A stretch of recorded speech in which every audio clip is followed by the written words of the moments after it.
The Eurovision Song Contest, it's like the World Cup of music, or the Superbowl of Song, for our American readers wondering why soccer has suddenly become the most important sport on the sports channels. And there's a lot of similarity between the two events, fans from numerous nations descending on the hosts, intra-country rivalries and politics on show, and a sea of flags filling the arenas.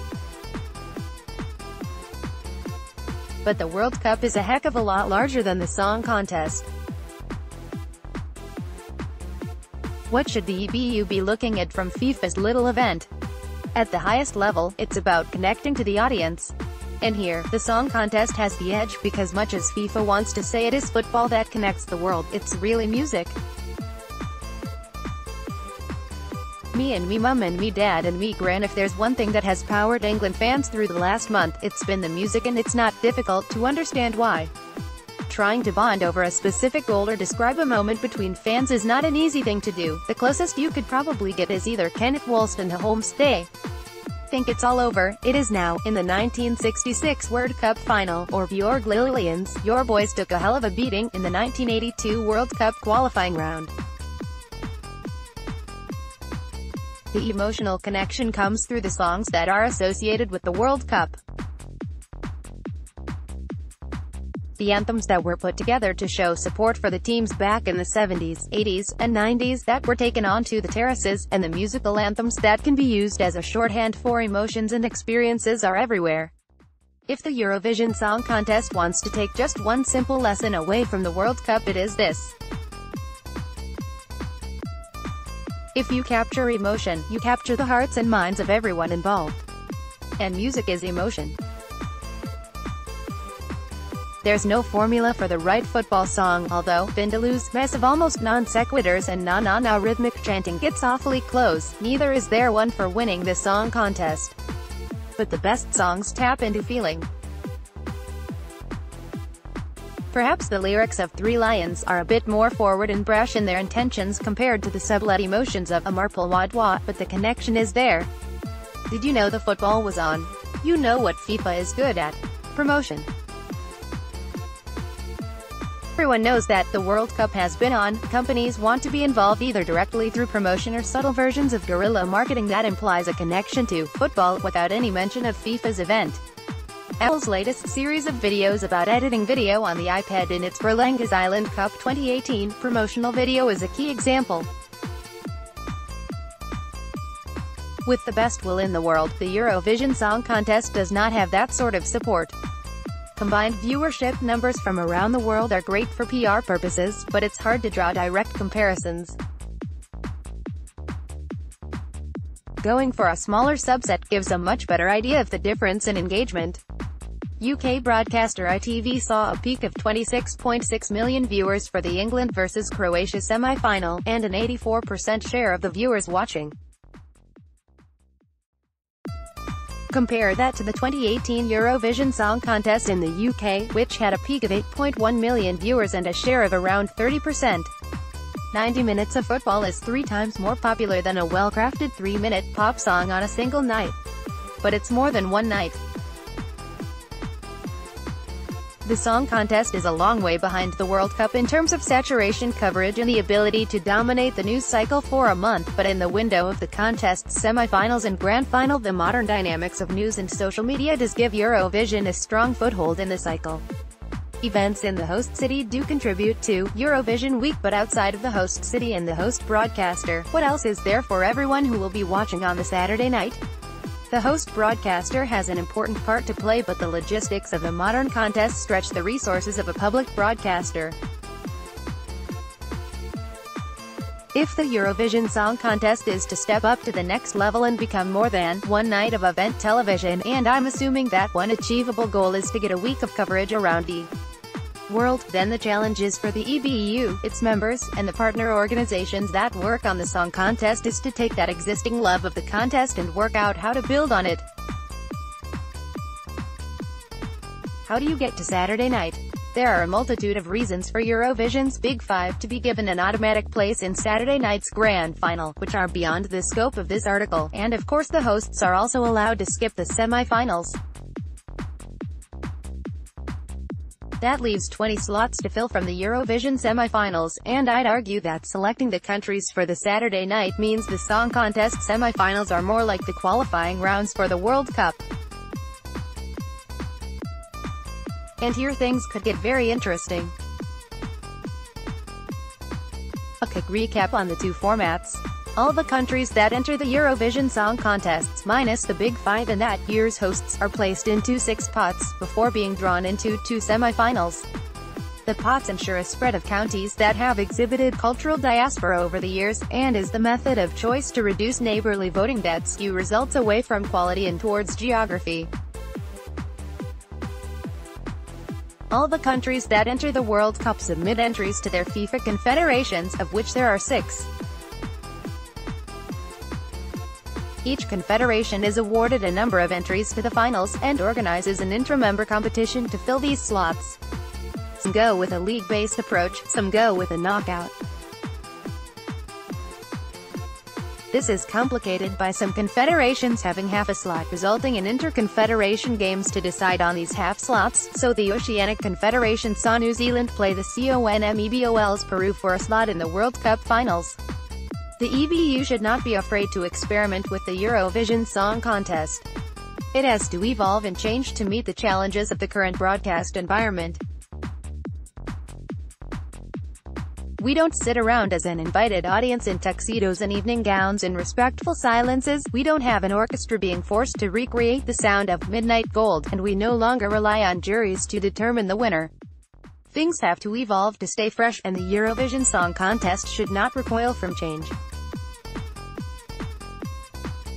One thing that the World Cup organizers focus on is bringing a diverse mix of countries from around the world to play football, not necessarily the best 24 teams in the world at that time. After all, Chile are in the top 10 world rankings, but we're not in Russia. Should one goal of the EBU be to present a representative mix of countries on the Eurovision stage on Saturday night? Arguably the 6-pot system that splits up the semi-finals guarantees a good mix of geography on show during the current Tuesday and Thursday night shows, but it still leaves a question mark over the composition of the Saturday night show, with entire regions potentially not taking to the stage, which also has an impact on the scoring, as cultural norms for a region can be focused on a single song or diluted over many. Could the idea of the World Cup group stage be taken and tweaked for the Song Contest? Instead of 6 pots for the semi-final allocation, we could have 4 groups of roughly 7 countries, with the top 5 in each group winning qualification to Saturday night. This shakes up the semi-final format, offers a broader mix of countries for Saturday night, and allows some interesting decisions to be made. The pots are currently based on historical voting patterns, which is broadly speaking down to geography. This could be one way to create the semi-final groups. You could commit completely to geographical selections, to the already used voting patterns, or look at previous Saturday night qualification records to seed the groups to have either a mix of quality in each group, or group together countries with weaker qualifying records. Having 2 qualification contests taking place during each semi-final night would be a huge break in format, but it could be the refresh that the midweek shows need. It creates a new dynamic in the competition, it offers more peaks of excitement with 2 contest results to be declared, and it allows the semi-final shows to be a more unique experience, rather than a carbon copy of the grand final. Do we need more Saturday night action? The World Cup is played over 64 matches, while Eurovision is played out over 3 matches. For the football, that means a month of coverage potential once it starts, more stories to tell to the public, more opinion columns and engagement in the mainstream, and the ebb and flow of competition. How can the Eurovision Song Contest achieve a similar impact if it is compressed in an incredibly short time scale of 5 days of public attention over 3 shows?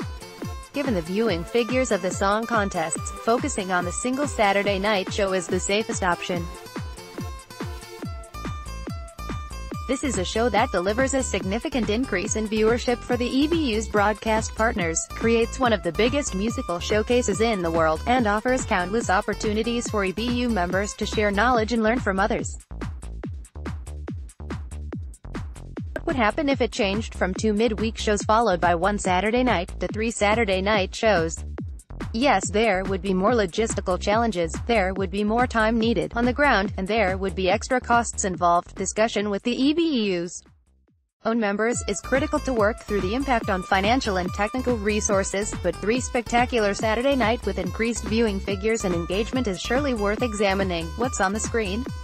Play football for 90 minutes, show it on TV around the world. Sing a lot of 3-minute songs with 30-second postcards, which is 91 minutes, show it on TV around the world. Again, the parallels are fun. The trick is to make it exciting to the viewers at home, and to continue to look at new ways of doing old things. It's great to see both organizations looking at ways of improving the presentation. The recent change in splitting the jury vote and the televote into 2 sections has kept the traditional Dow's points in the script, but also creates a level of tension that can rival moments in reality TV if your hosts can build up the sense of occasion. Melody Festival in 2013 voting, Image, SVT Direct. FIFA is also looking at some presentational changes. There's not much you can do in the 90 minutes or extra time, but switching the penalty shootout from turn about the above system to something closer to tennis where teams exchange the right to kick first in a pair of penalties reduces the advantage of going first, and allows the system to be called ABBA. But FIFA did introduce VAR to the World Cup this year. The video assistant referee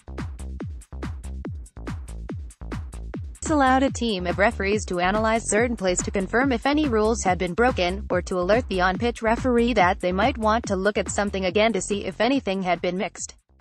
In general, VAR has been a success in reducing bad calls on the pitch.